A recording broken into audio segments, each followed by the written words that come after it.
से प्रणाम। आप लोग कैसे हैं? उम्मीद होगा कि अच्छे और स्वस्थ होंगे और मस्त होंगे।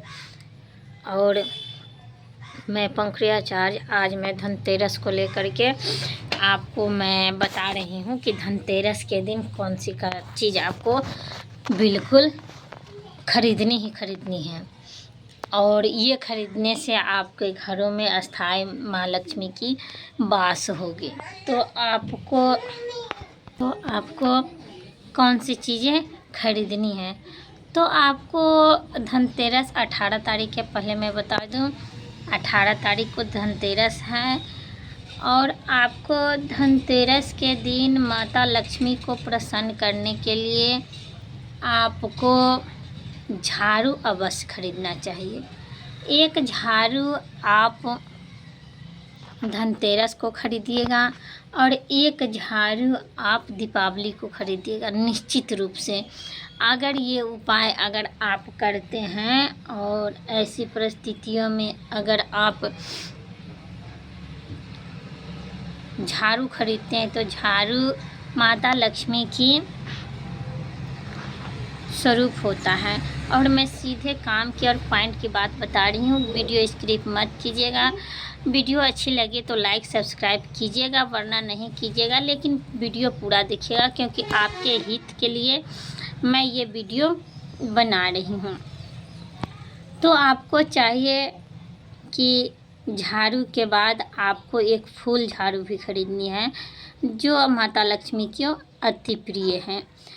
और झाड़ू खरीद करके पूजा स्थान में आपको रखना है। झाड़ू या फूल झाड़ू जो भी खरीदिएगा धनतेरस के दिन खरीदिएगा और पूजा स्थान में आपको रख देना है। और अगले दिन उसी, अगर पूजा रूम आपके घर में नहीं है इसके लिए मैं पॉइंट बता रही हूँ। अगर जिसके आप घर में पूजा रूम है तो उसके लिए कोई दिक्कत नहीं है। और जिसके घर पूजा रूम नहीं है तो वो अपने घर की पूर्व दिशा, उत्तर और पूर्व की कोने में वो झाड़ू खरीदे तो वहाँ पे रख दे। या धनतेरस के दिन ही खरीदना है आपको। और उसको खरीद कर आप अपने उत्तर पूर्व की दिशा में आप रख दीजिएगा कोने में।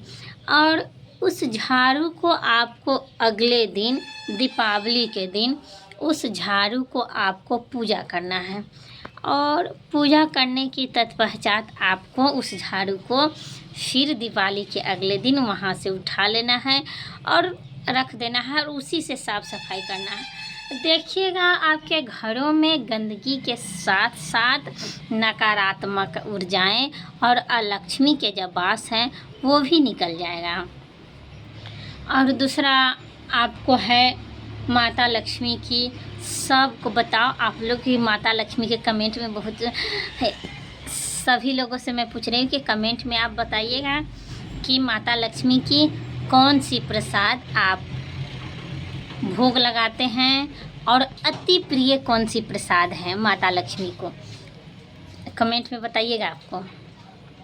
लेकिन तब तक के लिए मैं बता रही हूँ कि लेकिन आप लोग बताइएगा कि आप माता लक्ष्मी को कौन सा भोग अर्पित करते हो। तो दीपावली के दिन माता लक्ष्मी को जो भोग अर्पित किया जाता है वो धनिया का भोग लगता है। बात समझ रहे हैं? धन्य धान जो है वो धनिया का भोग लगता है। तो आप दीपावली के दिन धनिया का भोग माँ लक्ष्मी को अर्पित कीजिएगा।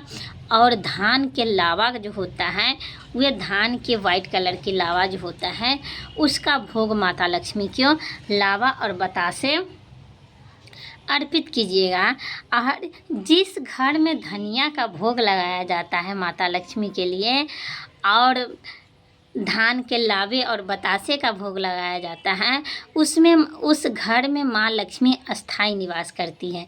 तो इसीलिए बहुत पकवाने हैं जो माता लक्ष्मी को अर्पित किया जाता है। आप अपने श्रद्धा भाव अनुसार से आप जितना कीजिएगा उतना कम है। आप अपने श्रद्धा भाव से जितना भोग लगाइए, लेकिन उसमें ये चीज़ अवश्य रहनी चाहिए, ठीक है। और ये रहने के बाद आप देखिएगा अगले साल तक आपको बहुत ही बेनिफिट मिलेगा। और हाँ, आप दीपावली के दिन या धनतेरस के दिन अपने घर में गोमती चक्र लाना मत भूलिएगा, क्योंकि गोमती चक्र ये विष्णु चक्र की, जिसे विष्णु चक्र कहते हैं, वो मिलता है बाज़ार में 5-10 रुपये में मिलता है, 1 पीस 2 पीस जो होगा सो आप उसको खरीद के घर में अवश्य लाइएगा।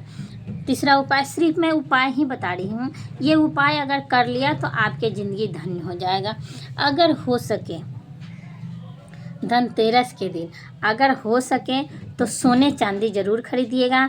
अगर सोना चांदी खरीदने की क्षमता नहीं है तो उसके लिए मैं एक और उपाय बता रही हूँ, जिसके लिए ये क्षमता नहीं है, धनतेरस के दिन वो सोना चांदी नहीं खरीद सकते हैं, तो उसके लिए सबसे बेनिफिट, सबसे असरदार चीज़ कौन सी है जो आप खरीदते हैं तो आपके घरों में माँ लक्ष्मी की अस्थायी निवास होती है।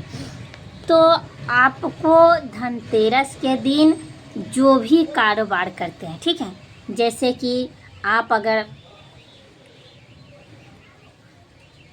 सब्जी का व्यापार करते हैं तो आपको किलो तराजू ज़रूर खरीदना है, ठीक है, जिससे तौला जा सके।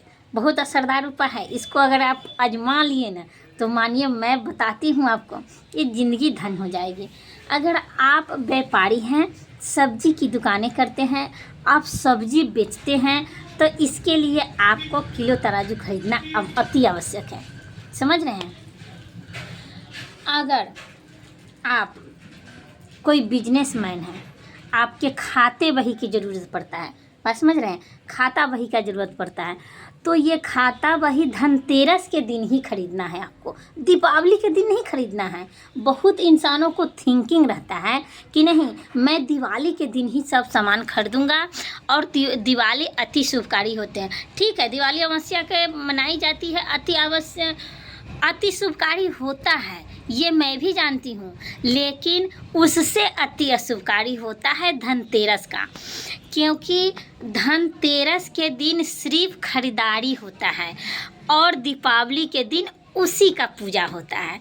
तो अगर आप बिजनेसमैन हो तो आप अपने लिए एक सुंदर सी रेड कलर की खाते बही ज़रूर खरीदिएगा, और पेन भी खरीदिएगा जिसको कलम कहते हैं, और उसको खरीद के लाइएगा घर में धनतेरस के दिन, और अपने पूजा स्थान में फिर उसी तरह से पूजा स्थान में आपको रखना है। और अगले दीपावली के दिन अगर आपके पास पूजा रूम नहीं है, फिर मैं बता रही हूँ, अगर आपके पास ऐसे मेरे सनातन धर्मों में नहीं है जिसके घर में पूजा रूम नहीं है, लेकिन अगर नहीं है तो आप अपने घर की उत्तर पूर्व कोण में उसको रखिए, और अगले दिन दीपावली को उसको पूजा कीजिए, और पूजा करने के बाद उसको यूज नहीं करना है। मेरे सनातन धर्मों में जो साल चलता है वो कुछ और ही साल चलता है। तो वीडियो बड़ा हो रहा है इसीलिए उसको आप रख लीजिए, और चैत्र में जो साल आता है उसके बाद आप उसको यूज करना है। वीडियो बड़ा हो रहा है, मैं समझा कर वीडियो बनाती हूँ, फिर अगले वीडियो में आपसे मिलेंगे। तब तक के लिए जय माता दी, जय माँ काली।